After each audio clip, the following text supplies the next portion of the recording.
வட்டியோடு தொடர்பான யூதர்களோடு நாம் கொடுக்கல் வாங்கலில் ஈடுபடலாம் என்று சொல்கிறார்கள். என்ன இருக்கிறாங்கன்னா, வட்டியை அடிப்படையாக வைத்திருக்கிற மக்களோடு நாம கொடுக்கல் வாங்கல் வைத்திருக்கலாமா என்று ஒரு கேள்வியை தான் கேட்கிறார் அவர். அதாவது வட்டி தொழில் ஒருத்தர் பண்ணுறாருன்னு சொன்னா அவரோடு கொடுக்கல் வாங்கல் வைக்கலாமா அப்படின்னு சொன்னா தாராளமா வைக்கலாம். அந்த வட்டி அடிப்படையில் உள்ள கொடுக்கல் வாங்கல் தான் வைத்துக் கொள்ளக்கூடாதே தவிர, வட்டி வாங்குறவர்கிட்டயே வட்டி அல்லாத எத்தனையோ கொடுக்கல் வாங்கல்லாம் இருக்கும், அதுகளில் எல்லாம் ஒதுங்கி கொள்ள வேண்டும் என்று நம்ம மார்க்கம் நம்ம கட்டளை இடவில்லை. அதனாலதான் வட்டி வாங்குற ஒரு சமுதாயத்திலிருந்து ஒரு பெண்ணு ஆட்டு இறைச்சியில விஷத்தை கலந்து கொடுக்கும் பொழுது நபிகள் நாயகம் ஸல்லல்லாஹு அலைஹி வஸல்லம் வாங்கிக்கிட்டாங்க. நீ வட்டி வாங்குற ஒரு ஆளு, உங்ககிட்ட வாங்க மாட்டேன் என்று ரசூல் ஸல்லல்லாஹு அலைஹி வஸல்லம் சொல்லல. அது விஷம் வச்சது அது வேற விஷயம். அதே மாதிரி அல்லாஹ்வும் குர்ஆன்ல என்ன செய்யறான்னு கேட்டா, வதஆமுல்லதீன ஊத்துல் கிதாப ஹில்லுல் லக்கும், வேதம் கொடுக்கப்பட்டவர்களுடைய உணவு உங்களுக்கு ஹலாலுங்கிறான். அந்த வேதம் கொடுக்கப்பட்டவர்கள்னா அன்னைக்கு யகுதிகளும் அன்னைக்கு இருந்த நசாராக்கள் தான். அப்ப அதுல எல்லாரையும் தான் அதை எடுத்துக்கொள்ளும். வேதம் கொடுக்கப்பட்டவர்களுடைய உணவு ஹலால் என்று சொன்னால் அவங்க எல்லாரும் வட்டி வாங்கினானா, எல்லாரும் வட்டி வாங்கல, அந்த டாபிக் நமக்கு வேண்டியதே இல்லை. எல்லாருமே வட்டி வாங்கி இருக்கட்டும், எல்லாருமே வட்டி வாங்காம கொஞ்சம் பேர் வாங்கி இருக்கட்டும். வட்டியை வாங்கினா கூட அவனுடைய உணவு நமக்கு ஹலாலா இல்லையா?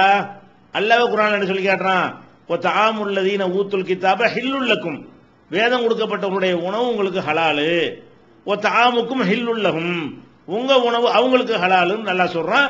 அதுல அது வட்டி வாங்குறவர்கள் வாங்காதவர்கள் பிரித்து பார்க்குமாறு நமக்கு சொல்லவில்லை. அதனால யூதர்கள் அனைவரும் வட்டி வாங்கி இருந்தாலும் சரிதான், அல்லது சிலர் வாங்கி சிலர் வாங்காம இருந்தாலும் சரிதான், வட்டி வாங்குறார்னு தெரிந்தவராக இருந்தாலும் சரிதான், அவரிடத்துல நம்ம மற்ற விஷயங்கள்ல வட்டி அல்லாத விஷயங்கள்ல நம்முடைய கொடுக்கல் வாங்கல் வைத்துக் கொள்ளலாமான்னா தாராளம் வைத்துக் கொள்ளலாம். அதுல எந்த விதமான மார்க்கத்தனையும் கிடையாது. வட்டி தடுக்கப்பட்டதுங்கிற விஷயம் வேற. அந்த கோதுமையை வாங்கினாங்க இல்லையா, அந்த கோதுமையை வாங்கி அந்த உருக்கு சட்டை அடமானம் வைத்து வாங்கினாங்களே, அவர் வட்டி வாங்குறவராகவே அவர் இருந்தாலும் அதனால் மார்க்கத்தில் பாதிப்பில்லை. அவர் வட்டி வாங்காத யூதராக இருந்தாலும் அதனால் பாதிப்பில்லை. நமக்கு என்ன பிரச்சனை, நம்ம வட்டி வாங்கல, ஒரு அடமான செக்யூரிட்டி கொடுத்துட்டு கோதுமையை வாங்குறோம். அதே மாதிரி வட்டி வாங்குறவன் ஒரு மளிகை கடை வச்சிருக்கிறான், வட்டி கடை தனியா வச்சிருக்கிறான், அவனே ஒரு மளிகை கடை வச்சிருக்கிறான், அதுல போய் ஜாமான் வாங்க கூடாதா? தாராளமா வாங்கலாம். வட்டி வாங்குறவன் ஒரு நகை கடை வச்சிருக்கிறான், நம்ம நகைக்கு காசு கொடுத்து நகையை வாங்கிட்டு வரலாமா? தாராளமா வாங்கலாம். அப்ப வட்டி வாங்குறான் என்ற காரணத்திற்காக வேண்டி அவனை முழுசாக புறக்கணிக்க வேண்டும் என்று சொல்லக்கூடிய ஒரு அடிப்படையும் மார்க்கத்தில் இல்லை. இன்னும் சொல்ல போனால் நபிகள் நாயகம் இது கதையில் நமக்கு சொல்லியிருப்பாங்க. என்னன்னா, ஆலிம் சாக்களுடைய பயான்ல வட்டி வாங்குறார் நிழல் கூட படக்கூடாது, அவர் நிழல்ல போய் கொஞ்சம் நின்றதுக்காக வேண்டி அவர் இமாம்கள்லாம் வருத்தப்பட்டு மன்னிப்பு தேடி இருக்கிறாங்கலாம் சொல்லுவாங்க. அதெல்லாம் மார்க்கத்தில் கிடையவே கிடையாது. பொருளாதாரத்தை பொறுத்த வரைக்கும், அதாவது தப்பான முறையில் ஒருவர் சம்பாதித்தாரையானால் அவர் நமக்கு அன்பளிப்பா கொடுத்தா வாங்கிக்கலாங்கிற அளவுக்கு இந்த மார்க்கம் விசாலமாக நமக்கு சலுகை வழங்கி இருக்கிறது. அதனாலதான் நபிகள் நாயகம் ஸல்லல்லாஹு அலைஹி வஸல்லம் காலத்தில் அண்டை நாட்டில் இருக்கக்கூடிய ராஜாக்கள், சின்ன சின்ன மன்னர்கள் எல்லாம் அன்பளிப்பு கொடுத்து விடுவாங்க. அந்த அன்பளிப்பை கோவை கழுத, பட்டாடை, அது மாதிரி பல பொருள்கள் என்ன செய்வாங்க, அன்பளிப்பா கொடுத்து விடுவாங்க. அதை நபிகள் நாயகம் ஸல்லல்லாஹு அலைஹி வஸல்லம் அவங்க வாங்கிக்கிட்டாங்க. உன் வருமானம் என்ன, ராஜாக்களுக்கெல்லாம் என்ன ஹலாலான வருமானமா வரும்? அவங்க எல்லாம் ஊரை அடிச்சு உலையில போடக்கூடிய காலம் தான் அந்த காலத்தில் ராஜான்னு சொன்னாலே. அப்ப ராஜாக்கள் கொடுக்கக்கூடிய அன்பளிப்பை கூட நபிகள் நாயகம் ஸல்லல்லாஹு அலைஹி வஸல்லம் அவங்க வாங்கி இருக்கிறாங்க. அது மாதிரி நம்ம பார்த்தோமேயானால் நிறைய அது அவ்வளவு வேண்டியதில்லை. நம்முடைய தகப்பனார் வட்டி தொழிலே செய்து பல கோடி ரூபாயை சேர்த்து வச்சுட்டு மூத்தா போயிட்டாரு. இப்ப நம்ம அதை உடன்படவும் இல்லை, நம்ம ஆதரிக்கவும் இல்லை. இப்ப அவருடைய சொத்துக்கு நான் வாரிசு ஆகலாமான்னு கேட்டா தாராளமா ஆகலாம். ஏன், அவர் வட்டி வாங்கினா அதனுடைய குற்றத்தை அவர் சுமப்பார். அந்த வட்டி வாங்கினதுனால வரக்கூடிய பாவம் எனக்கு வராது, எனக்கு அந்த சொத்து வாரிசு முறையில் வருது, அவனுக்கு மகன்கிற முறையில் அந்த சொத்து வருது, அது எனக்கு ஹலால் ஆயிரும். அப்படிங்கிற மாதிரி தான் அதுக்கு மார்க்கத்தில் சட்டம் இருக்கு. அது மாதிரி இன்னும் எடுத்துக்கிறீங்களேன், இப்ப யுத்தத்துக்கு போறோம், போர்க்களத்துக்கு போனா எதிரிகள் விட்டு சென்ற பொருள்களை கனிமத்தை நம்ம எடுத்துக்கிறோம். அப்ப எதிரிகள் விட்டு சென்ற பொருள்னா அவன் என்ன ஹலாலா சம்பாத்தியமா வச்சிருப்பான்? அவன் சம்பாத்தியம்லாம் கரெக்டாக இருக்கும். வட்டி வாங்கினவன் இருப்பான், பல மாதிரி கொள்ளையடிச்சவன் இருப்பான், இத்தனை பேர் இருப்பான். போர்க்களத்தில் நம்ம ஜெயிச்சுட்டோம்னு வைங்க, அந்த கனிமத்து பொருள்கள்லாம் உங்களுக்கு ஹலாலாக்கப்பட்டிருக்குன்னு சொல்லி காட்டுகிறான். அப்ப கனிமத்து எப்படி ஹலாலாகும்? கனிமத்தினால காபிருடைய சொத்து, அது கண்டிப்பா ஹலாலான முறையில் இருக்கிறதுக்கு வாய்ப்பு ரொம்ப குறைவு. அதிகமான சொத்து ஹராமான முறையில் தான் அவருக்கு கிடைத்திருக்கும். அதை வாங்கிக்கலாம்னு ஆளாக்கி இருக்கிறானே, அதை நம்ம பார்க்கிறோம்.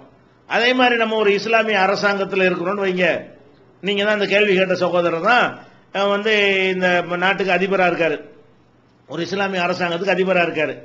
அவருடைய கடமை என்ன? ஜக்காத்துகளை மக்கள்கிட்ட திரட்ட வேண்டியது. இந்த ஜக்காத் திரட்டும் போது அதுல ஹலாலா சம்பாரிச்சவன் இருப்பான், ஹராம சம்பாரிச்சவன் இருப்பான். நீ ஹலாலா சம்பாரிச்ச மட்டும் தான் உன்ட்ட ஜக்காத் வாங்குவேன், ஹராம சம்பாரிச்சா வாங்க மாட்டேன்னு இருப்பாரா? எல்லாத்தையும் வாங்கணுமா?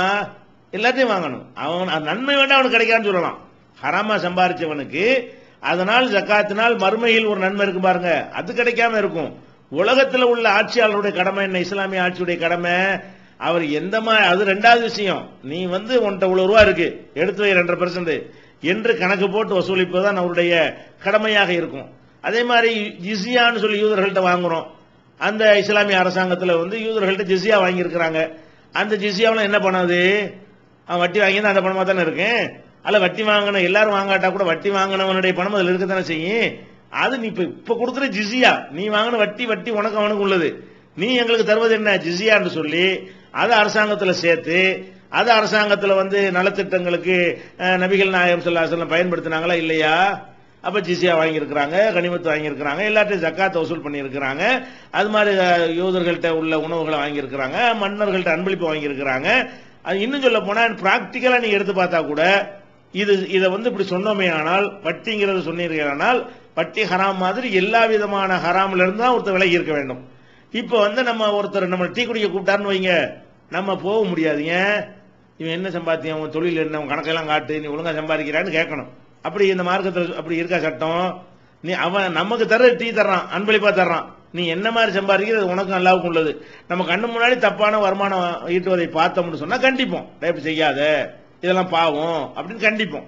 அவ்வளவுதானே தவிர நமக்கு அந்த யூதர்கள்ட்ட அடமானம் வச்சதை ஆதாரமாக வைத்தும், அவங்க உணவு ஹலால் என்பதை ஆதாரமாக வைத்தும், அந்த யூத பெண்மணி கொடுத்த இறைச்சியை சாப்பிட்டதை ஆதாரமாக வைத்தும், இன்னும் ஏராளமான ஆதாரங்களை வைத்து நம்ம ஏற்கனவே ஆன்லைன் பேஜில் இது சம்பந்தமா என்ன செய்யறோம், விரிவான பெரிய சான்றுகளை எல்லாம் நிறைய ஆதாரங்களை எல்லாம் வைத்து எழுத்து மூலமான ஒரு பதிலாகவும் கொடுத்திருக்கிறோம், வீடியோவில் உள்ள ஒரு பதிலாகவும் அதில் வெளியிட்டு இருக்கிறோம்.